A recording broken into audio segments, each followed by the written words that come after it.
तो पश्चिम एशिया में जारी इस जंग को 1 महीना हो चुका है, लेकिन असली कहानी गोलियों और मिसाइलों की नहीं, नुकसान की है।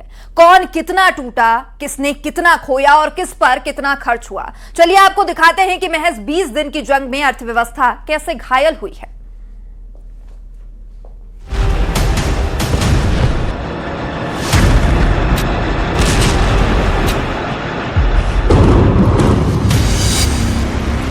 जंग से हासिल भले ही कुछ ना हो, लेकिन ये बेहिसाब छीनती है।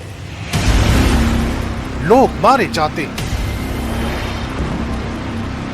शहर खंडहर में बदल जाते हैं, लोग दर बदर की ठोकर खाने को मजबूर हो जाते हैं। ईरान की जमीन पर जो जंग लगातार बड़ी होती जा रही है, उसके नुकसान की कहानी भी कुछ ऐसी ही है।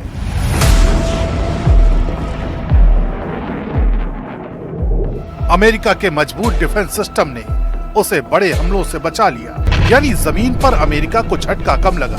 लेकिन असली कहानी यहाँ नहीं है, आगे है, जहाँ नुकसान रुपयों में दिखता है। अब बात करते हैं। अमेरिका इस जंग में रोज करीब 7,000 से 8,500 करोड़ रुपए खर्च कर रहा है। सोचिए, ये रकम भारत के कई राज्यों के सालाना बजट के बराबर है। और इसके पीछे सबसे बड़ी वजह है, ईरान के सस्ते ड्रोन गिराने के लिए अमेरिका को करोड़ों के मिसाइल इस्तेमाल करने पड़ रहे हैं। यानी हर दिन पैसा आग की तरह जल रहा है। इजराइल की कहानी भी ऐसी ही है।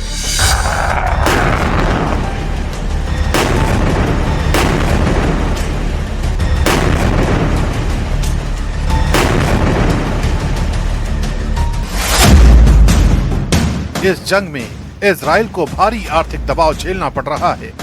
रोजाना हजारों करोड़ रुपए डिफेंस सिस्टम और ऑपरेशन पर खर्च हो रहे हैं। आयरन डोम और दूसरे एयर डिफेंस सिस्टम लगातार एक्टिव हैं, जो हर रॉकेट और ड्रोन को रोकने के लिए महंगे इंटरसेप्टर इस्तेमाल कर रहे हैं। इंसानी नुकसान सीमित है, लेकिन पूरी तरह शून्य नहीं। कुछ सैनिक और नागरिक हताहत हुए हैं और कई घायल। यानी इजराइल के लिए भी ये जंग सुरक्षा बनाए रखने की कीमत बन गई है, जो हर दिन और बढ़ती जा रही है। अब ईरान की बात करें तो यहाँ तस्वीर ज्यादा गंभीर है। ईरान को सिर्फ इंसानी नहीं, बल्कि भारी सैन्य नुकसान भी हुआ है। रिपोर्ट के मुताबिक 190 से ज्यादा मिसाइल लॉन्चर तबाह किए गए, कई ड्रोन सिस्टम और नेवी शिप भी तबाह हुए। अगर भारतीय रुपयों में समझें तो अब तक का सैन्य नुकसान करीब 2 से 4 लाख करोड़ रुपए तक आंका जा रहा है। यानी ईरान की सैन्य ताकत को गहरा झटका लगा है और इसकी भरपाई आसान नहीं है। तस्वीर साफ है, अमेरिका पैसा खो रहा है और ईरान इंसान और संसाधन दोनों। एक तरफ तकनीक और पैसा है, दूसरी तरफ जनहानि और तबाही। लेकिन